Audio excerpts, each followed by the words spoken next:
بەناوی خوای گەورە سڵاوتان لێبێت بەڕێزان. گەندەڵی لە پرسی خانەنشینان لە هەرێمی کوردستان مشت و مڕی زۆری دروست کردووە. پەرلەمانی کوردستانش سێ لیژنەی تایبەتمەندی پێکێناوە بۆ پێداچوونەوە بە لیستی خانەنشینانی نایاسایی. بە میوانداری بەڕێز سۆران عومەر ئەندامی لیژنەی دارایی لە پەرلەمانی کوردستان باز لەم پرسە دەکەین. سەرەتا راپۆرتێک دەبین دواتر لەگەڵ میوانەکەمان درێژە بەم پرسە دەکەین. گەندەڵی لە لیستی خانەنشینانی کوردستان مشتومڕی زۆری دروست کردووە و وەزارەتی داراییش لیژنەیەک بۆ پێداچوونەوە بە لیستی خانەنشینان پێک دەهێنێت. لە ماوەی ڕابردوودا هەردوو پارتە دەسەڵاتدارەکەی هەرێم هەزاران کەسیان بە شێوەیەکی نایاسایی خانەنشین کردووە. ئەمەش بارگرانیەکی زۆری لەسەر بودجەی هەرێم دروست کردووە. دوایی هەواڵی بڵاوبوونەوەی 200,000 خانەنشینی نایاسایی بەڕێوەبەرایەتی خانەنشین لە وەزارەتی دارایی ڕایگەاند بە پێی تۆماری بایۆمەتری 244,000 خانەنشین بوونی هەیە و بۆ پێداچوونەوەش بە پرسی خانەنشینی لیژنەیەک پێک هاتووە. بە بڕوای شارەزانی بواری ئابووریش تۆماری بایۆمەتری ناتوانێت خانەنشینی نایاسایی و بەندیوار ئاشکرا بکات، بەڵکو خانەنشینی نایاسایی پێویستی بە لێکۆڵینەوەی جدی هەیە. شارەزانی بواری ئابووریش بە پێویستی دەزان لیژنەیەکی لێکۆڵینەوە و بێلایەن پێداچوونەوە بکات بە لیستی خانەنشینی. بەو پێی گەندەڵی لە لیستی خانەنشینی لەلایەن حکوومەتەکەی ئێستاوە ئەنجام دراوە. بە پێی زانیاریەکانیش پەرلەمانی کوردستان بەنیازە لیژنەیەک بۆ پێداچوونەوە بە لیستی موچەخۆران و خانەنشینان پێک بهێنێت. بوونی گەندەڵی لە لیستی خانەنشینی وای کردووە مافی ئەو کەسانەش پێشێل بکرێت کە بە پێی یاسا مافی خانەنشین بوونیان هەیە. لە هەموو وڵاتانی جیهان خانەنشینی بە پێی یاسا مافێکی سروشتیە، بەڵام لە هەرێمی کوردستان بە هەزاران کەس لە دەرەوەی یاسا خانەنشین کراون و لیستی خانەنشینی پێویستی بە گۆڕانکاری و چاکسازی جدیە.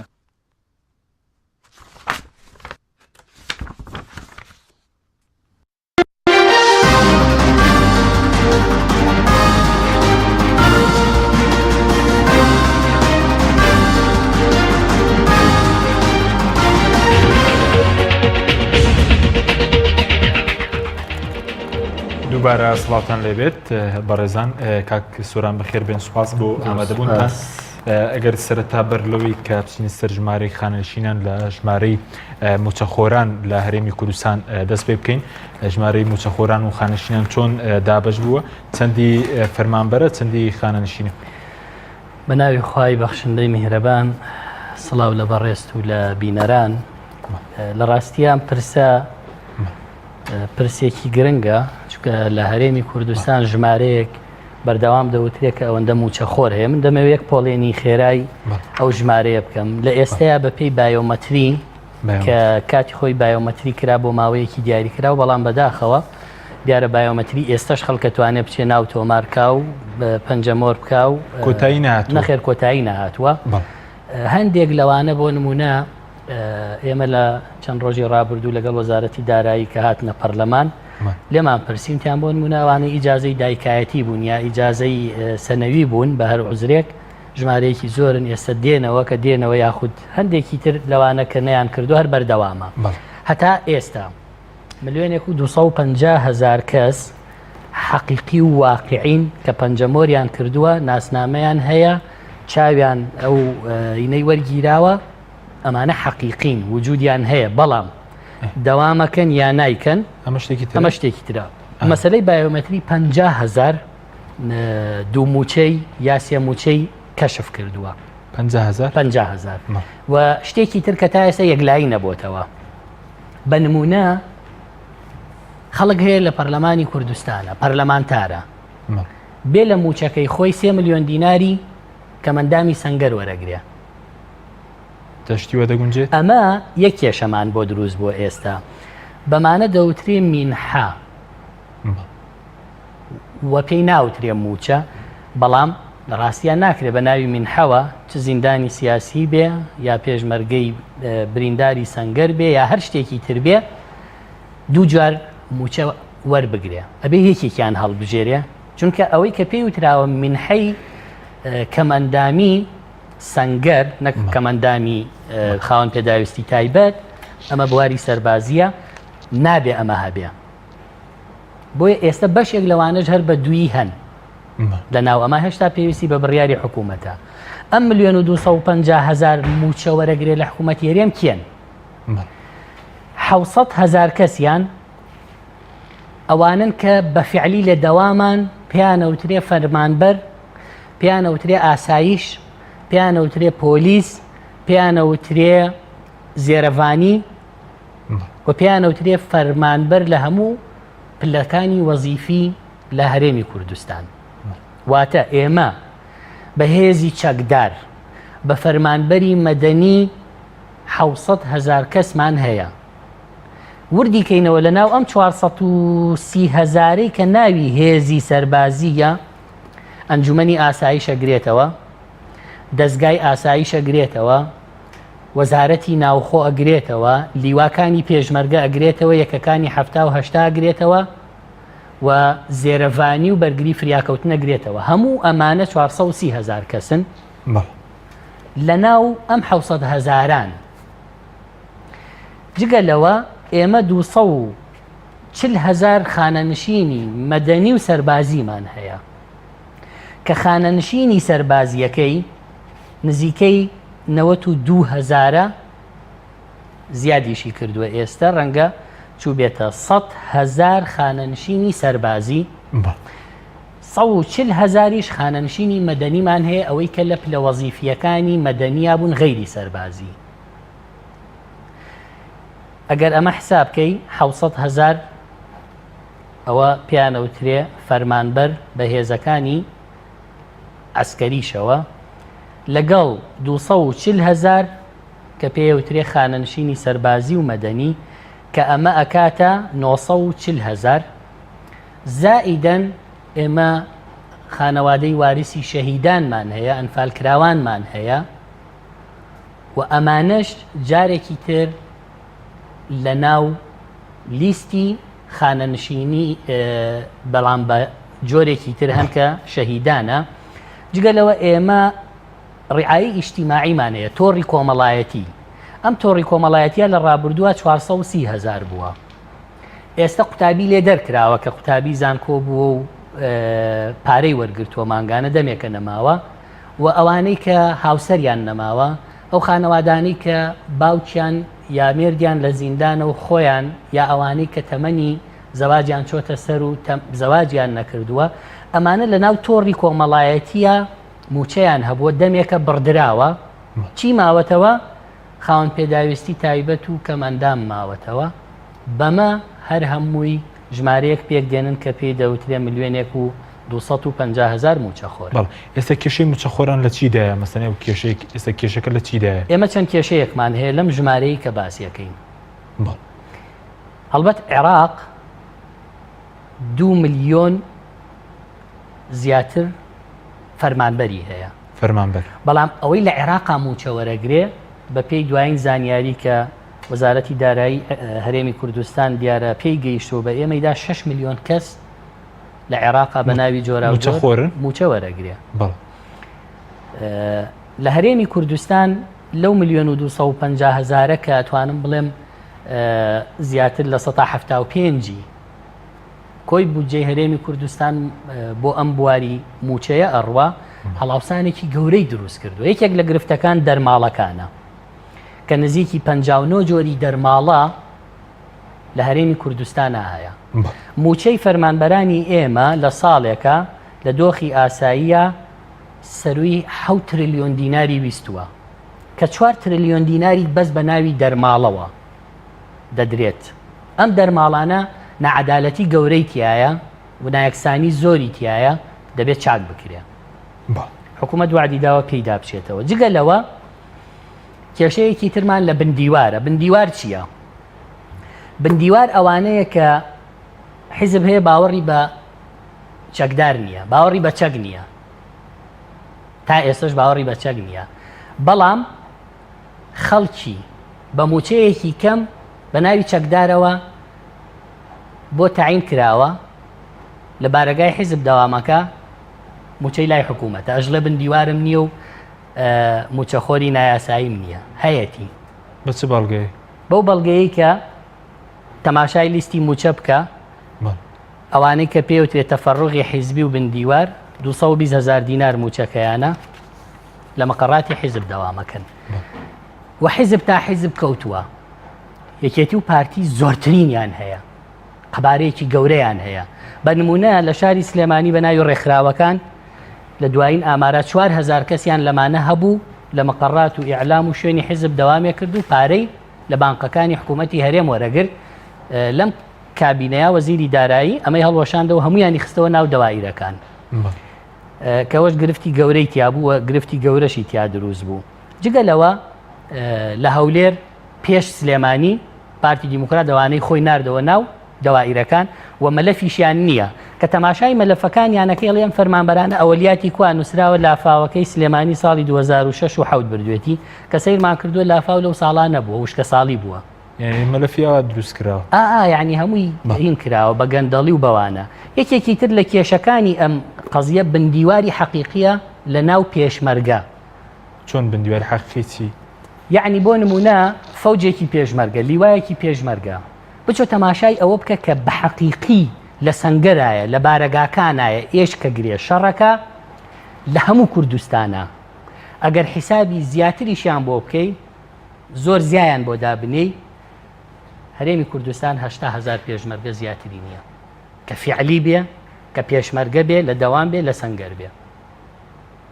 بەڵام ژمارەیەکی خەیاڵی دراوە. بەس یەکەی هەفتاڵێ من 8,000م، یەکەی هەشتاڵێ 100,000م، وزارەتی پێشمەرگەش ئەڵێ 118,000م 120,000م. ئەمە زۆرترین گەندەڵی و بندیوار لە ناو وەزارەتی پێشمەرگە و هێزی پێشمەرگا کراوە. چۆن؟ هیچ کەس نییە بەقەر فەرماندەکانی پێشمەرگە دەوڵەمەند بێت. فەرماندە بەشێکی زۆریان بڕۆ بزانە باخی هەیە، جوانترین سیارەی هەیە، بزنسی هەیە، چەندین خانووی هەیە. بەچی؟ بە موچەی پێشمەرگایەتی؟ نەخێر، بەو پارە حرامەی کە لە بندیوارەکانە ناوی وەهمی هەیە بۆ خۆی وەری ئەگرێ بە فەردە، ئەوەشی حەقیقیە بەشێکی وەرەگرێ و بەشە زۆرەکەی موچەی پێشمەرگە بۆ بندیوار و گیرفانی هەندێک لە لیواکان و ئەفسەرەکان و پلەدارەکانی پێشمەرگە ئەڕوا. تەنها موچە نادزن ئەوانە بە ناوی پێشمەرگەوە، بەشی زۆریان نەسریە، ئازوخە، سوتەمەنیەکەشیە بن کە ئەوە بەڵگەی حاشا هەڵنەگری ڕقابەی مالیم لایە کە کارەساتی گەورە لە پێشمەرگە و وەزارەتی پێشمەرگە و بە ناوی پێشمەرگەوە هەیە. بەشێکی تر لە خەلەلەکانی ئەم ژمارە زۆرەی کە باز دەکرێت لە هەرێمی کوردستانە 1,250,000 بریتیە لە خانەنشینی نایاسایی، کەمی مەدەنی، زۆری سەربازی. باشە ژمارەیان چەندە خانەنشین نایاسایی ئەوەی کە بە بۆچوونیەوە ئێستا ڕوون بۆ تۆ ژمارەی خانەنشینیان بە دەقیقی چەندە هەموو چەندی نایاساییە؟ بەڵێ تقریبا هەرێمی کوردستان 244,000 سەروی 240,000 خانەنشینی سەربازی و مەدەنی هەیە. کێشەی گەورە لێرەیە. من کێشەکە لە مەدەنیەکە یانە سەربازیەکەیە؟ کێشەکە لە قەبارە گەورەکە لە سەربازیە، لە مەدەنیش هەیە. بە نمونە ڕەنگە هەندێک کەس پێمان بفرۆشنەوە بڵێن مەسەلەی خانەنشینی نایاسایی و لەم ڕۆژانە لە تۆڕە کۆمەڵایەتیەکان ناوی هەندێک سەرکردەی کۆمەڵی ئیسلامی دێن. خانەنشینی سەربازی لە کۆمەڵی ئیسلامی بەم یاسایە کراوە.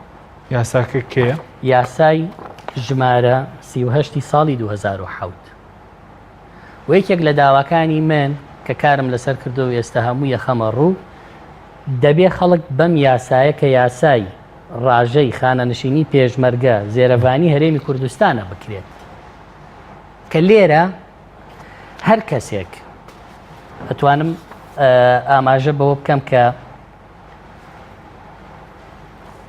پێشمەرگە دێرینەکانی شاخی کۆمەڵی ئیسلامی لە پێش ڕاپەڕین ئەوانەی کە لە چەند شوێنێک ناوەکانیان دێن و بڵاوێکەنەوە کاک عەبدوستار مەجید و کاک حاجی قاسم و کاک حاجی فاروق، ئەمانە کاتێک خەڵک عەسکەری فیرار بووە ئەمانە لە شاخ چەکی بەرگری لەم میلەتەیان پێ بووە.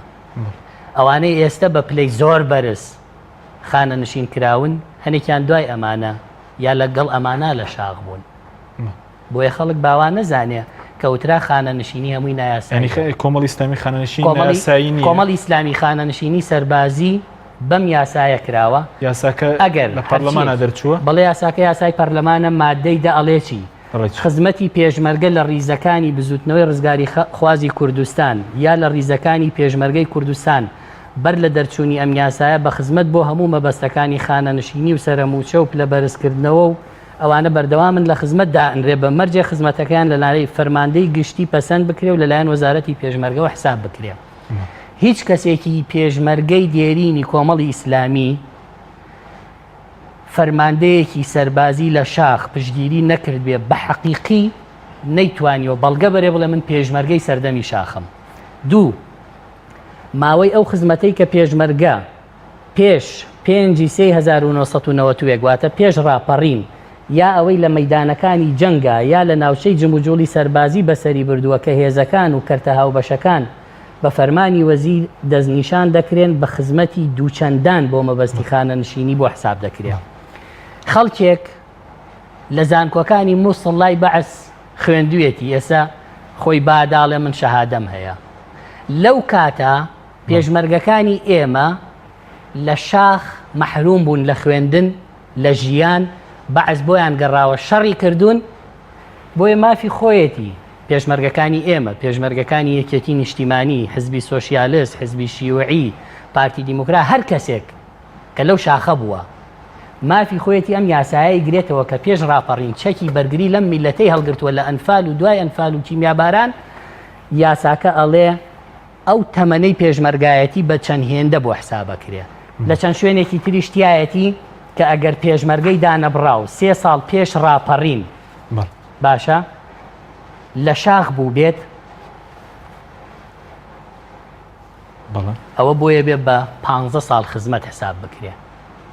یەکێک ساڵی 1970 89 لە دوای ئەنفال ما بێتەوە چەکی پێبوو بێ لەو شاخانە تانەوە یەکدانە بڕابێ لە ڕاپەڕین بەشداری کردبێ بۆی بە 15 ساڵی خزمەت حسابەکرێ بۆی خانەنشین بکرێ وەک ڕێزلێنان. ئەمە لە هەموو دنیا هەیە. ئەمە ئەڵمانیەکانیش بۆ شۆڕشی خۆیان فەڕەنسیەکانیش بۆ شۆڕشی خۆیان ڕێزیان لەوانە ناوە کە شۆڕشیان کردووە. ئەمە بۆ ڕێزلێنانە لە خەباتی بەرگری لەم میلەتە لە شاخ.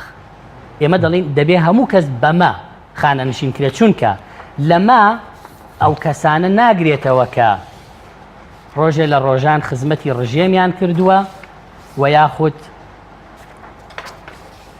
لە ئەوە تا مادەی 45 ئەم یاسایە و کەسانە ناگرێتەوە کە پێشێوەیەکی یاسایی سەلمێنرا دەستی هەبووە لە دام و دەستگا داپڵۆسێرانەکانی ڕژێمی لە ناوچوو بەشداری کردبێت لە تاوانی ڕەشەکوژی و ئەنفال و کۆمەڵکوژی جینۆسایدی گەلی کووردا.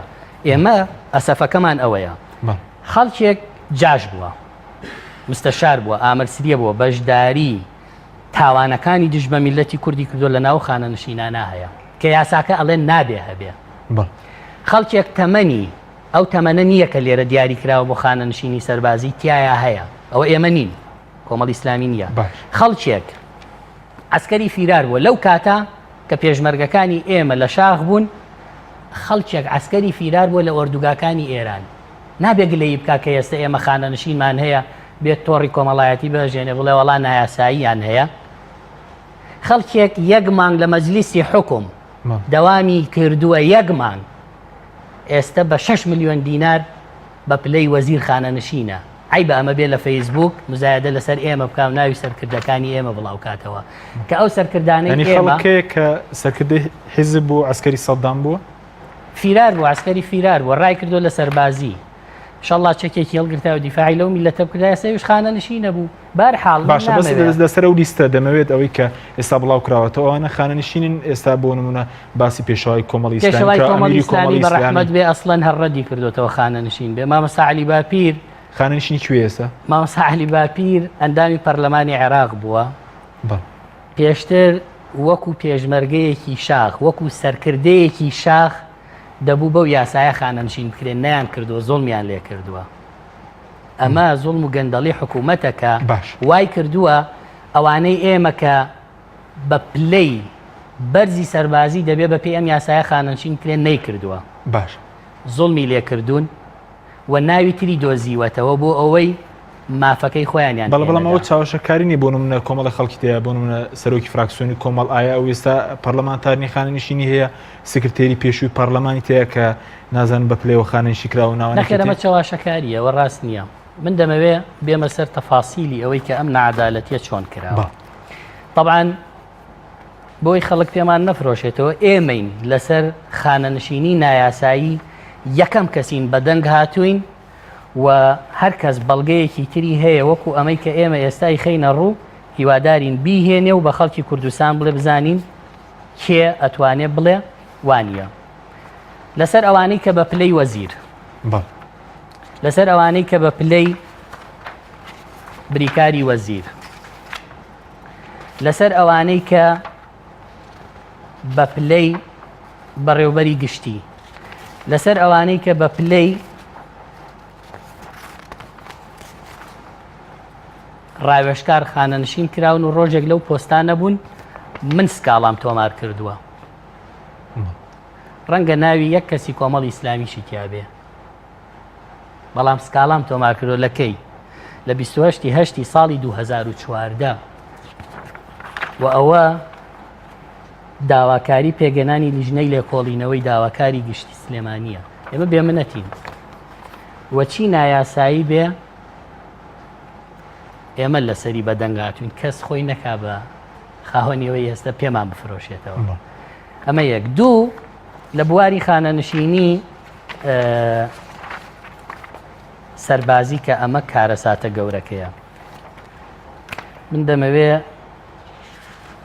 بە وردی باسی ئەمەد بۆ بکەم کاک حەکیم چکە بەڵگەکان زۆرن دەمەوێ بیان دۆزمەوە هێشتا سەرۆکایەتی پەرلەمانی کوردستان دروست نەبووە کە بەندە هەستاوم بەم کارە ئەگەر تەماشا بکەی لە سی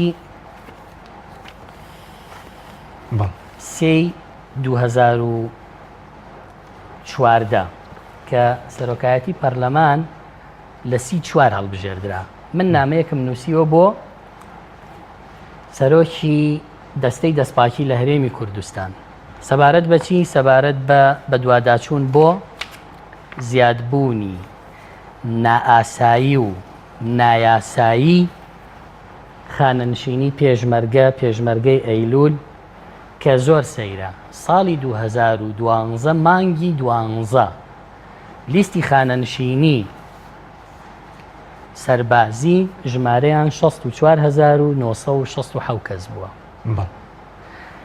لە ساڵی 2013 پاش چەند مانگێک ئەم ژمارەیە ئەبێ بە 2641 کەس بۆ ساڵی 2013 ساڵی هەڵبژاردننی خولی چواری پەرلەمانی کوردستانە یەکێتی و پارتی بۆ هەڵمەتی هەڵبژاردن 27,000 کەسیان تەنها لە ساڵی 2013 خانەنشین کردووە 15,000 کەسی تریشیان دامەزراندووە من هەموو ئەوە دۆسیەکانێتی بە دوایە چووم سەرۆکی حکوومەت بە ڕسمی داوای لێبوردنی کردووە لەو 15,000 دامەزران نەڕاستە نایاساییە بەڵام کردومانە دوایەوە دووبارە نابێتەوەی تر دوایەوە دامەزراندنیان وەستان سەرۆکی دەستەی دەستپاکی ئەو کاتە لە 29/6/2014 وەڵامی داومەتەوە ئەڵێ ئەمە وەڵامی بەڕێوەبەرایەتی گشتی خانەنشینی هەرێمە کە هۆکاری چییە 27,000 کەس زیادی کردووە قەناعەتم بە وەڵامە نەکرد هەر لە مانگی هەشت نامەیەکی ترم نووسی بۆ سەرۆکایەتی پەرلەمانی کوردستان داوای هۆکاری ئەوەم کرد کە باوەزیری دارایی وەڵام باتەوە بزانین هۆی چییە 27,000 کەس لە یەک ساڵە خانەنشینی سەربازی زیادەکە وەزیری دارایی ئەڵێ ئەو بەڕێز کاک ڕێباز حەملانە ئەڵێ من ئاگامان لێی نییە ئێمە تەنها ناو لیستی خانەنشینەکەمان بۆیەت و موچەکەی بۆوە بەسین لای ئێمە نییە ئەڵێ تەنها خانەنشینی گشتی هەرێم لای ئێمەیە کە ئەوانەی تیان نیە باش هاتم ئەمەمدا بە چاودێری دارایی داوام کرد کە ڕقابەی مالی لە مانگێکی 2015 من بە دوایم دۆسیەوە بووم چاودێری دارایی داوای لێکۆڵینەوەم کرد کە ئەمە چییە؟ طبعا ئەوانیش جوابیاندایەوە دەستخۆشیم هەیە بۆیان کە دوای چەندین هەوڵ و ماندووبوون و لێکۆڵینەوە گەیشتون بە ئەنجامێک کە حەزەکەم ئەنجامەکەی بۆ بەڕێست و ڕای گشتی بخەمە ڕوو.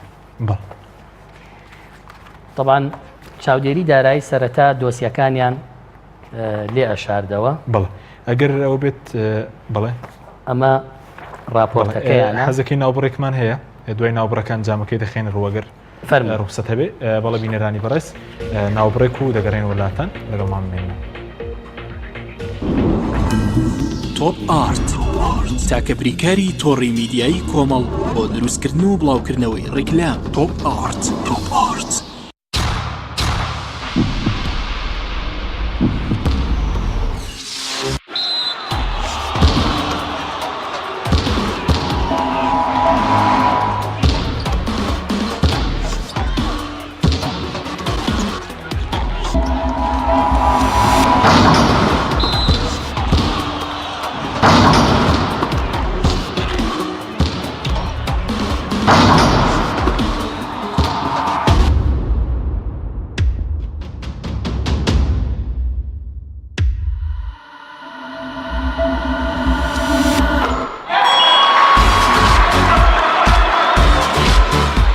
سەرکەوتنە گەورەیە تەنها شیری وشکی ئاڵتونسای تەمێکی ڕاستەقینە و 100 لە 100 سروشتی نۆشی کە و هەمیشە بە بەهێزی بمێنەرەوە.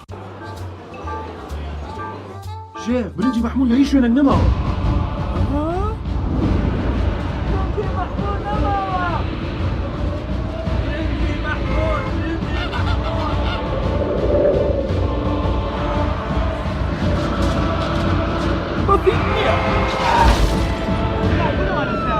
بسيط نية بسيط نية آخر بسيط نية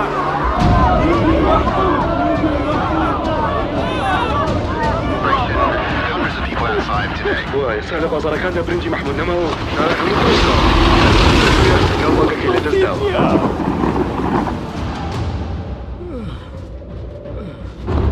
بەزێت نییە شێبوریە کاکە ئێمە چاوەڕێی توین. باشە باش ئەوەی بینیمان تەنها خەوێ بوو نهێنی خواردنە خۆشەکانی شێڤوریا لە جێی خۆی ماوە. ئەگەر برنجەکەت مەحموود بێت هەموو شتێکی تر باتیتە. کۆمپانیای چای نوێ کۆمپانیای چای نوێ هەستا بەکردنەوەی کارگەی فۆم بە ئەمێری پێشکەوتوو کە توانای دابینکردنی مادەی فۆمی هەیە بۆ هەموو کوردستان. لەم کارگەیە هەموو جۆرە فۆم و ڕنگ و قیاسێک بەرهەم دەهێنرێت. ئەم کارگەیە کاریگەری دەبێت لەسەر بژانەوەی ژێرخانی ئابووری و هەستانەوەی کەرتی پیشەسازی لە کوردستاندا. کۆمپانیای چای نوێ بۆ بەرهەمهێنانی فۆم. کۆمپانیای دنیا دیکۆر کۆمپانیای دنیا دیکۆر ئامادەیە بۆ دانانی دیکۆراتی ماڵ و شوێنە گشتی و حکومیەکان. کۆمپانیای دنیا دیکۆر هەڵدەستێت بە دروستکردن و دانانی کەوانتەر و ژووری نووسن و ئۆفیسی گەشت و گوزار و جبسم بۆردی مەغریبی و کاغەزی دیواری ئیتاڵی و تەختەی ئەرزی تورکی و ئەڵمانی و جیاکردنەوەی هۆڵ بە SDF و MDF و داری سروشتی. کۆمپانیای دنیا دیکۆر دنیایەک بۆ دیکۆراتەکانتان. ناونیشان سلێمانی فەرعی یەکەم شەقامی بازنەی مەلیک مەحموود بەرامبەر پارکی مەلیک مەحموود. فەرعی دووەم شەقامی بازنەی مەلیک مەحموود بەرامبەر سۆپەرمارکێتی ئاڵتون. فەرعی سێیەم ناوچەی پیشەسازی یەک بەرامبەر تاقیگەی بیناسازی. کۆمپانیای دنیا دیکۆر. تۆپ ئارت تاکە بریکاری تۆڕی میدیایی کۆمەڵ بۆ دروستکردن و بڵاوکردنەوەی ڕیکلام. تۆپ ئارت.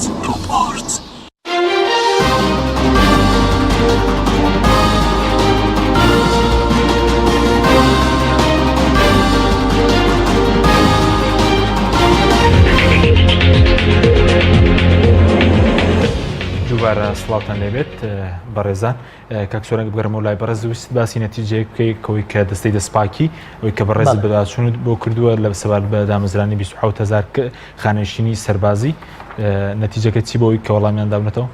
بەڵێ دیارە هەر ئەو قەزیە پێشەوەی کە ئاراستەی چاودێری دارایی کەم ئاراستەی لیژنەی دەستپاکی پەرلەمانم کرد. سەرۆکی لیژنەی دەستپاکی پەرلەمان ئەوە وەڵامەکەیەتی لە 23/2014 کە ئەڵێ ئێمەش هاوڕاین ئەوانەی کە لە دەرەوەی یاساخانە نشین کراون چاودێری دارایی لیژنەی پێگەناو لە ماوەی 2 مانگا زانیاریمان باتێت طبعاً دوای زانیاریەکانیان هات لە 24 هەشتی 2015 چاودێری دارایی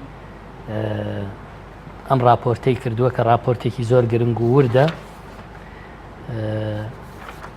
باز لەوە دەکا کە لە ساڵی 2012 خانەنشینانی سەربازی کە بەڕێوەبەرایەتی خانەنشینی پێشمەرگەی ئەیلول بەڕێوەبەرایەتی خانەنشینی پێشمەرگەی هەولێر بەڕێوەبەرایەتی خانەنشینی پێشمەرگەی سلێمانیە 64967 کەس بووە بەڵام زۆر سەیرە ئەم ژمارەیە لە ساڵی 2013 بەڕێوەبەرایەتی خانەنشینی ئەیلول خانەنشینی پێشمەرگەی هەولێر خانەنشینی پێشمەرگەی سلێمانی و دوایی ژمارەکەی بۆ بە 92641 کەس واتە 27000 کەس زیاد کراوە و دیاراوان پێشنیار و ڕاستپاردەی خۆیان نووسیەوە بەڵام لێرە خاڵێکی زۆر گرنگ باسەکەویش کارەساتە گەورەکەی خانەنشینی سەربازی لێرەیە کە حەو شوێنی خانەنشینکردن لە هەرێمی کوردستانە هەیە ئەمە کارەساتی گەورەی بەرەمێناوە لەی شوێنێکی دنیاوان نییە وەزارەتی شەهیدان و ئەلفانکراوان خۆی خانەنشینەکە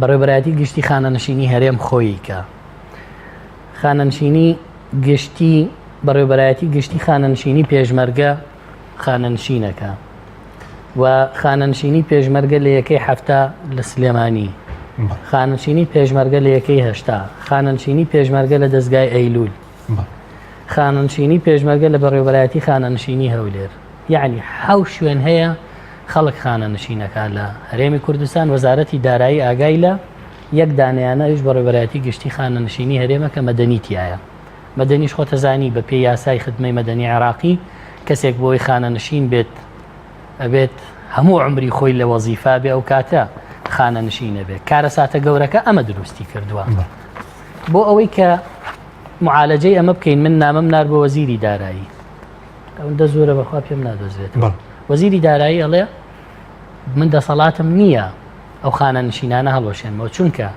هەر کەس لە هەرێمی کوردستان خانەنشین کرابێ بە ئیمزای سەرۆکی ئەنجومەنی وەزیران خانەنشین کراوە دوای ئەو ڕێکارانە موافقەی خانەنشینیەکەی فەرمانەکەی سەرۆکی وەزیرانی هەرێمی کوردستان فەرمانەکەی بۆ دەرکردووە بۆیە وەزیر دارایوتی من دەسەڵاتی هەڵۆشانەوەی وەک وەزیر هی سەرۆکی حکوومەتم نییە دەبێ ئاسایەک لە پەرلەمان دەرچێ سەلاحیەت بدا بە ئێستا لە پەرلەمان خەریکی چینیان دەتوانن چی بکەن وەکو پەرلەمان بۆ پێداچوونەوە بە مەسەلەی خانەنشینی طبعا لە پەرلەمان بڕیارە هەفتەی ئایندە لیژنەی دارایی و لیژنەی یاسایی و لیژنەی دەستپاکی هەرسێ لیژنەکە ڕابسپێردرێن بۆ ئەوەی کە پرۆسەی چاکسازی لە هەرێمی کوردستان و لە لیستی موچە و بە تایبەت لە خانەنشینی نامستەحەق و نایاسایی چکە خانەنشین هەمووی نایاسایی نییە زۆرینەی نایاساییە خەڵکێک هەیە مافی خۆیەتی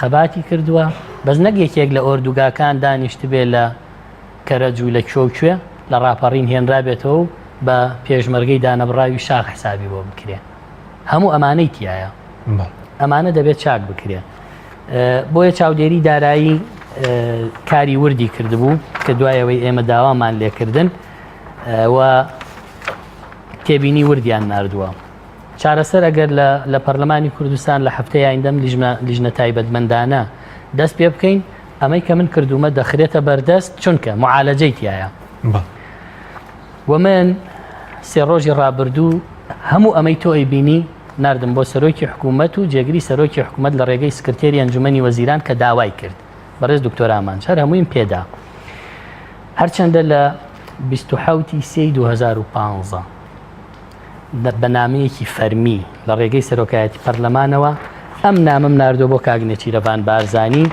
کە باز لە کێشەی خانەنشینی لە هەرێم خانەنشینی سەربازی خانەنشینی مەدەنی یەکەم چونکە لە خانەنشینی مەدەنی خەڵکێک بە پلەی وەزیر خانەنشین کراوە بە پلەی بریکاری وەزیر و بە پلەی بەڕێوەبەری گشتی هەندێک لەمانە بەڕێوەبەری گشتی بوون بە پلەی بریکاری وەزیر خانەنشین کراون هەندێک لەمانە بریکاری وەزیرن بە پلەی وەزیر و هەندێک لەمانە کۆمەڵی سەرکردن هی شاخن ناکرێ بڵێ ڕێزیان لێنێن بە وەزیر خانەنشینیانەکەم نەخێر یاسای خانەنشینیمان هەیە بە لیوا وەکو فەرماندەیەکی شاخ خانەنشینی کە یاساکە ڕێی پێدا بۆ ناوێنەی وەزیر یا یەک ڕۆژ لە پلە تایبەتەکان دەوامی کردبێت لە پلەی تایبەتی ڕاوێژکار بریکاری وەزیر بۆ بەیانیە توانێت خانەنشین بکرێ بەو موچە لە ساهشتایی کە هەیە کە ئەمە کارەساتی تایە هەموویم نووسیوە بۆ سەرۆکی حکوومەت جگە لەوە کۆمەڵێک هەن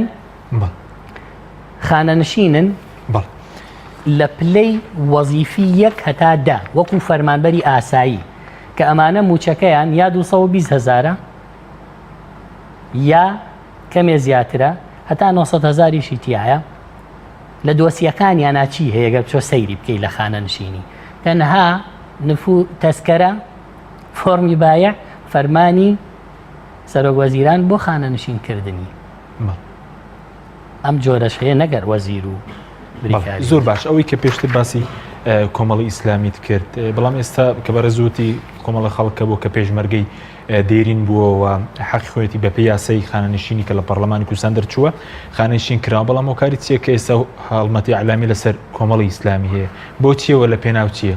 وەڵام من نازانم خەڵکێک خەباتی شاخی نییە و پێشمەرگەی شاخی نییە و قەناعەتی بە چەکداری نەبوو ئێستا دێ شەڕیۆ بە ئێمە فرۆشیەکە ئێمە کاتێک چەکمان لە شاخ پێ بووە ئەو لە زانکۆکان خوێندوێتی یاخود لە وەردوگاکان ئەسکەری فیرار بووە بەخیلی لێدێ یاخود شەڕمان پێفرۆشیڵە ئێوە خانەنشینی نایاساییتانە بووە نەخێر ئێمە پێشمەرگەی شاخمانە بووە دانەبڕاو بووە خەباتی کردووە فریان نەکەوتووە ئەو بێوەکو ئەو لە زانکۆکانی مووسڵ و مستەنس نازانم بەغاو کۆ بخوێنەوە ئێستا لافی کوردایەتی لێ بدا و ئەمە نازانم منم شەڕە نازانم لە پای چییە بە زەوەندە ئەزانم کۆمەڵی ئیسلامی ڕەنگە 600 خانەنشینی پێشمەرگەی شاخی هەبێ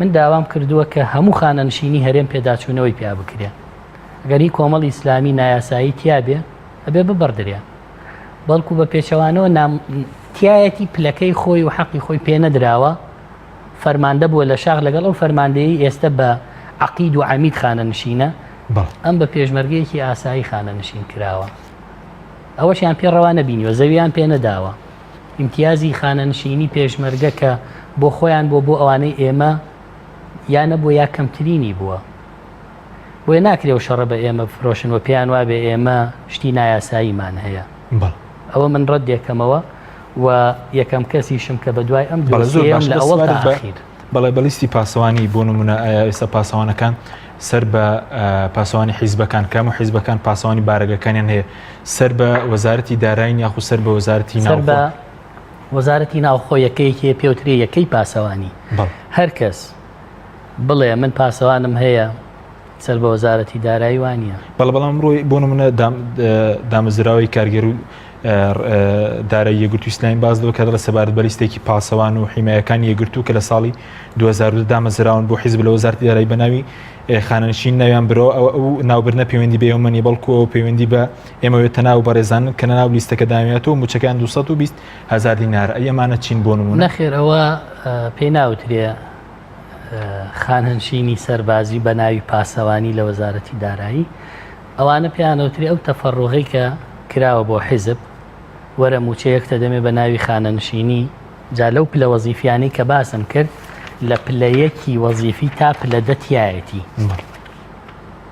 ئەمانە بە موچەی 220,000 300,000 هەیەە تا 900,000 خانەنشین کراون بەڵام لە حیزب داوامەکەن جا لە ئیعلامە لە پاسەوانی دایانێ حیزب خۆی وادایناوینە ئەوانە پێیانەوترێ بندیوار ئەنیەوە بندیوارن ئەوانە بندیوارن چی یەکگرتووی ئیسلامی چ کۆمەڵی ئیسلامی چی یەکێتی چ پارتی چێ هەر کەس هەی بێ بەو ناوەوە ئەوە پێوترێ بندیوار ئەوەیە بندیوار چییە خۆ نەچۆ لە بندیوارێکا دانیشە بندیوار یعنی یەکێکە لە شوێنێکە سێبەرە و بۆ خۆی دانیشتۆ هیچ ئەرکێکی نییە هیچ بەرهەمێکی نییە بەڵام موچە لەم حکوومەتە وەرەگرێ ئەوە لەوانەیە وە ڕەنگە ئەوان کەمیان هەبێ بەڵام حیزب هەیە هەر ناویشی لەم کوردستانە کەس نایزانێ 300 و 400 و 500 و زەلام هەیە مستەشارە دەسی لە ئەنفالایە 250 بندیواریان بۆ کردووە وجودیشی نییە پارەکەی وەرەگرێ و ئەیخوا لە یەکەی پاسەوانی لە وڵاتە کارەساتی گەورە هەیە معقول نییە مەکتەب سیاسیەک فەوجی هەبێ مەکتەب سیاسیەک 50 پاسەوانی هەبێ یەکێکی لە یەکەی پاسەوانیە دەی لە بەرگری فریاکەوتنە چلی لە زێرەفانیە ئەوەندەی تری لە پۆلیسە ئەمانە بە چ قانونێگەم هەموو پاسەوانیان خستوەتە دوای خۆیان لە هەرێمی کوردستان حیزب هەیە 20,000 پاسەوانی هەیە 20,000 پاسەوانی هەیە کە یعنی زەلامیان هەیە ناڵم 200 پاسەوان 300 پاسەوانی هەیە یەکێ باخەوانی پێکە یەکێ داربڕی پێکە یەکێ ئاوی پێدا یەکێ نانی پێکڕێ یەکێ شیری پێێنێ یەکێ لە خزمەتی کچەکەیەتی با بۆ داوام یەکێ کوڕەکەیە با بۆ زانکۆ یەکێک ئەمە کارەساتی گەورەیە لە وڵاتە بەرەم هاتووە ئەمەیە کە پێوترێ بندیوار بەڵام وەکو کۆمەڵ و بندیوارەتان نیە بۆ نمونە پاسەوانی بارەکەکات نابێ بەڵام بۆ نمونە لە وەزارەتی دارایی خانە نەخێر پاسەوانەکانی کۆمەڵ ئیسلامی سەر بە یەکەی پاسەوانین لە وەزارەتی ناوخۆ هەمویان مەوجود و دەوام و هەموو شتێکیان لەژێر کۆنتڕۆڵی یەکەی پاسەوانیایە یعنی ئەمە جگە لە بندیوار تەفسیرێک تر هەڵناگرێت وەزارەتی دارایی خانەنشین بی ناوە بندیوارە بەڵێ زۆر باشە دو پیسەرم سەبارەت بە چارەسەر ئێستا چارەسەر چییەوە دەبێت چی بکرێ بەوەی کە کێشەی خۆ دەزانین کێشەی موچەشەیە لەگەڵ بەغداد بەوەی کە چاکسازی لە لیستی موچەخۆران بکرێ چارەسەر من لە مانگی 2015 بۆ سەرۆکی ئەنجومەنی وەزیرانم نووسیوە چ مەدەنی چ سەربازی ئێمە یاسامانەیە یاسای ژمارە 32 ساڵی یاسای ژمارە 38 ساڵی 2007 کە دەبێت بەوە جارێکی ترخانە نشینە سەربازیەکان پێداچوونەوەی پێ بکرێ و هەر کەسێکیش لە هەر پلەیەکی وەزیفی نەبوو بێ و بەو پلەیە خانەنشین کرابێ بێ هەڵوەشێتەوە بچێتەوە سەر پلەکەی خۆی و هەر کەسێک دەوامی تەمەنی خانەنشینی تەواو نەکردووە بچێتەوە سەر ئەسلی تەمەن و وادەکەی خۆی کەشایانی خانەنشینی نییە و ئێمە بۆ چارەسەری ئەمە لە ساڵی 2015 یاسای خانەنشینیە گرتووی عێراقمان هێنا و ماوەی 2 مانگ لە لیژنەی دارایی دەستمان کرد بە تعدیلکردنی بۆ گونجاندنی لەگەڵ پلە وەزیفیەکانی هەرێمی کوردستان بۆی سەر جەمخانەنشینان بەم یاسان نوێیە هەیە غەدری لێکراوە بۆی باشە بێ هەیە ناحەقیە خانەنشین کراوە هەڵەوەشێتەوە چکە حەق و ناحەق تێکەڵ بووە ناحەقەکە وەندە زۆرە حەقەکەی ون کردووە دیارە حکوومەت بەداخەوە ئەیڵێم پەشیمان بۆ لە جێبەجێکردنی و بڕیارێکی دەرکرد کە نابێ ئەمە جێبەجێ بکرێت گەڕاندەوە بۆ پەرلەمان وەجگە لەوە بۆ چارەسەری ئەم هەموو نەعەدالەتیە من لە فراکسیۆنی کۆمەڵی ئیسلامی لە 4/6 2015 پرۆژە یاسایەکەم ئامادە کرد 18 پەرلەمانتار لە فراکسیۆنە جیاوازەکان ئیمزایان کردووە و تەواوی چارەسەرەکەی لە پرۆژە یاسایەکە کە هەر هەمووی خراوەتە ڕوو چارەسەرکرێ خوێندنەوەی یەکەمی بۆ کرا بەڵام بەداخەوە زروفات بەسەر پەرلەمانە ئەگینا ئێمە پێش دروست بوونی ئەم قەیرانانە دەستمان کرد بەم مەلەفە و بەم دۆسیە گەورە بۆ چارەسەر هی هەر کەسی بەرەکەوێ بابەری کەوێ هی هەر کەسی تایە با هەڵوەشێتەوە و زۆر جار حکوومەتی هەرێم نەعەدالەتی دروست کردووە بۆ ئەوەی خەڵکی تری تیا بەشدار بکا و تۆمەتباری کە و بەشداری پێ بکات لەو نەعەدالەتیە چکە عەدالەتی نەچەسپانوە و خەڵکێک کە پێشمەرگەی شاخ بۆ ناچار بۆ خانەنشین بکرێ بۆی نەکردووە ئەمە غەدری لێکراوە یەکێکە جاش و مستەشار و نامستەحەق بۆ خستوێتێ ناو ئەم لیستە هەر لە لیستی خانەنشینی نییە لە لیستی شەهیدانی ژەمکارە زۆر بەکوتیکەوە ئەگەر ئێستا لیستەکە پاک نەکرێتەوە بۆ چارەسەر لەگەڵ بەغداش قورسە لەسەر ژمارەی موچەخۆران کاکە ژمارەی موچەخۆرانی هەرێمی کوردستان هەر سێ سەرۆکایەتیەکەی هەرێمی کوردستان کە زۆرترین خەڵک باسیەکە لە ماوەی 1 ساڵە موچە و بودجەیان 72 میلیارد دینارە بەڵام خانەنشینی سەربازی لە 1 مانگە 88 میلیارد دینار موچەیانە واتە خانەنشینی سەربازی بە 1 مانگ زیاتر لە ساڵێکی هەرسێ سەرۆکایەتیەکە پارابن کارەساتی گەورەیە ساڵانە 1 تریلیۆن دینار کە کاتە تریلیۆنێ زیاتر کە کاتە 1 میلیارد دلار بەس بۆ خانەنشینیە چێ لە بودجەی هەرێمی کوردستان بەڵام وەسمێ کێشەکە چارەسەر لیستەکە پاک نەکرێت و لەگەڵ بەغداش بۆ موچە قورسە ئەگەر لیستی بندیوار ئەگەر خانەنشینی نایاسایی چارەسەر نەکرێ ئەوە بەڕاستی هەرچەندێک پارە هەبێ بەشی ئەم هەموو نەعەدالەتیە ناکە بەڵێ زۆر سوپاس بۆ بەڕێز سۆران عومەر ئەندامی لیژنەی دارایی لە پەرلەمانی کوردستان سوپاس بۆ ئێوە بینەرانی بەڕێز سوپاس بۆ ئەو کارنم تا بەرنامەیشتر خواتان لەگەڵ